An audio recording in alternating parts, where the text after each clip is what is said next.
Panoorin natin ito guys, tara. Bro, tanongin mo, para kanino inaalay yung buffet? Para kanino daw inaalay yung buffet? Alam na? Alam na ko. Ay! Grabe ka, kilig na kilig ka dyan, Sa reflection nung salamin, putik talaga. Buo ko eh. Bilis naman. Parang ano? Mabilis lang yan. Tapos na, ayan Ayan, napapatingin siya kay Mikoy, Krista Jane, Yung buhok, yung haba pa ng buhok, di ba, hanggang shoulder. Tapos yung hugis ng muka. Ang putik, malabo lang. Pisit tong salamin na hindi ko lumaki. Pero parang si Krista Jane, Bleaching nga kaya ganun. Pero tama lang, pinatanggal na yung bleach.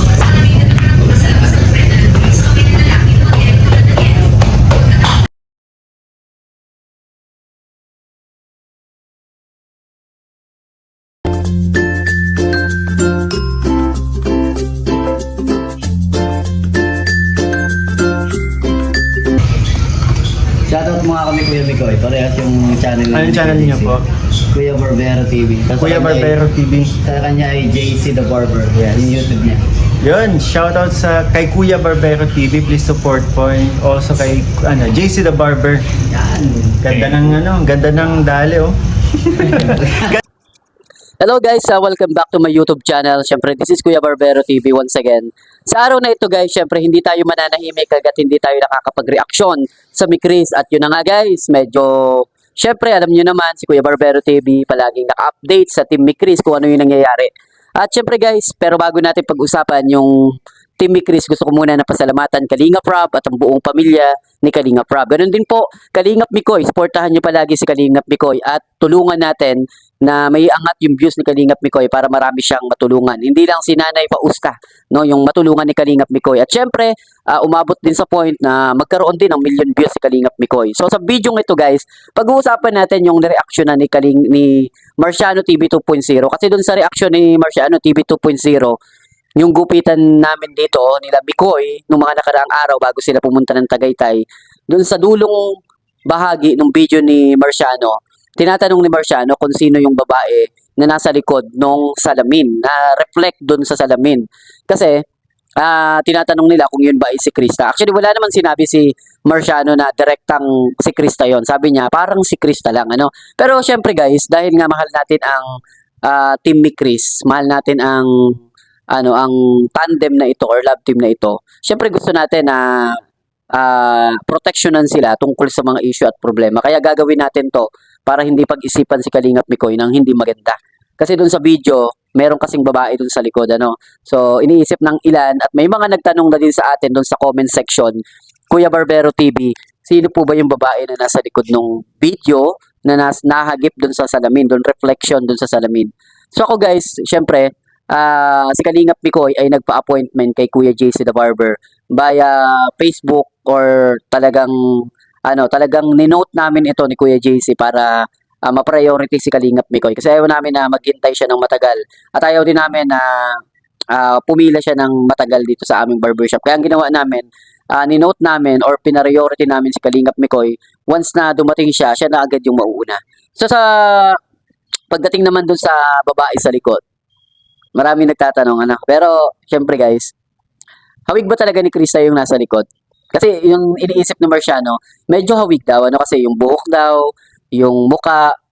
So kung titingnan natin talaga, parang si Krista nga naman talaga, Kasi parang, yung reflection kasi, parang similarity kay Krista. Pero, syempre guys, yung babae na yun ay hindi po si Krista, Hindi po si Krista yun guys. So, hindi naman sinabi ni Marciano TV 2.0 na si Krista talaga yon. Parang lang. Kasi syempre, alam nyo naman, Team Mikris, si Mikoy, iniisip siguro ng iba, baka kagaya nung sa Ruel at Rachel noon na si Rachel minsan kasama-sama ni Ruel. So, alam naman natin yung sweet moments nung dalawang yon. At baka ganun din yung Team Mikris, Kagaya ni Mikoy, nagpapagupit din dito sa ating barbershop. So, baka isipin nila ay kasama-sama si Krista. So guys, maliwanag na sagot dun sa mga nagko-comment. Ayoko naman kayong paasahin, syempre. Bilang isang Kuya Barbero TV, gusto ko na maging totoo din sa inyo at ayaw natin ng kasinungalingan. Hindi po si Krista yung kasama ni Kalingap Mikoy. So maliwanag po para sagot na po natin yan. Hindi po si Krista. Yung pong babae na nasa likod ay customer po namin ay yung asawa. So kasama lang siya doon sa video. Pinutol ko kasi siya doon sa video. Kinat ko kasi yung video para maproteksyonan din yung privacy ng babae. Kasi syempre hindi naman tayo nagpaalam doon sa babae na makukuhaan siya ng video or picture. Kaya ang ginawa ko, kinat ko na lang siya. Kaya doon sa salamin, nagmukhang kasama siya ni Kalingap Mikoy kasi nga is nasa gilid yung babae, nasa pinakadulong bahagi ng upuan namin. Kaya nagmukha siyang si Krista yung dating. Pero totoo guys, hindi po si hindi po si Krista yung kasama ni Kalingap Mikoy. Yun po ay girlfriend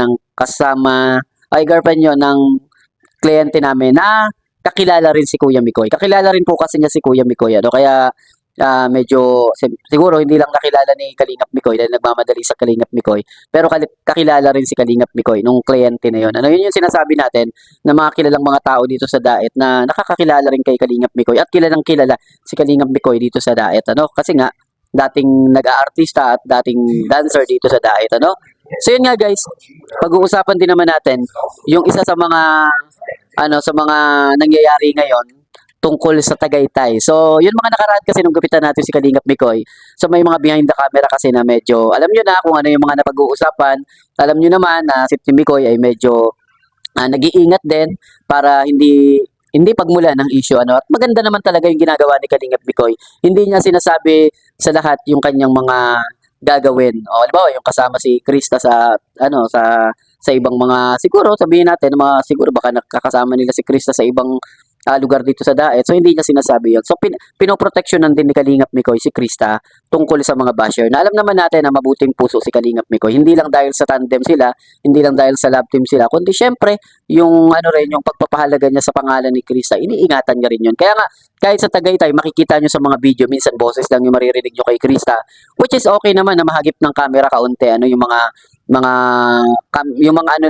onting sight lang na makita si Krista. Pero syempre hindi pa rin pinapakita ni Kalingap Mikoy at hindi niya talaga yung ini-spot talaga yung para bang kitang-kita na Kaya guys, yung mga nangyayari ngayon sa Tagaytay, aabangan natin yan kasi nga isa yan sa magiging kaabang-abang o isa sa pinakamaganda na magiging part ng Team Mikris. Kung kaya nga sana natin na ako talaga guys, gusto natin na mapaabot ulit ito ng 1.8 million kagaya ng part 1, part 2, part 3, part 4 na naglalaro lang sa million views si Kalingap Mikoy. Sana tulungan natin si Kalingap Mikoy sa video ito. So ito lang yung update ni Kuya Barbero TV. So mag-iingat kayo guys.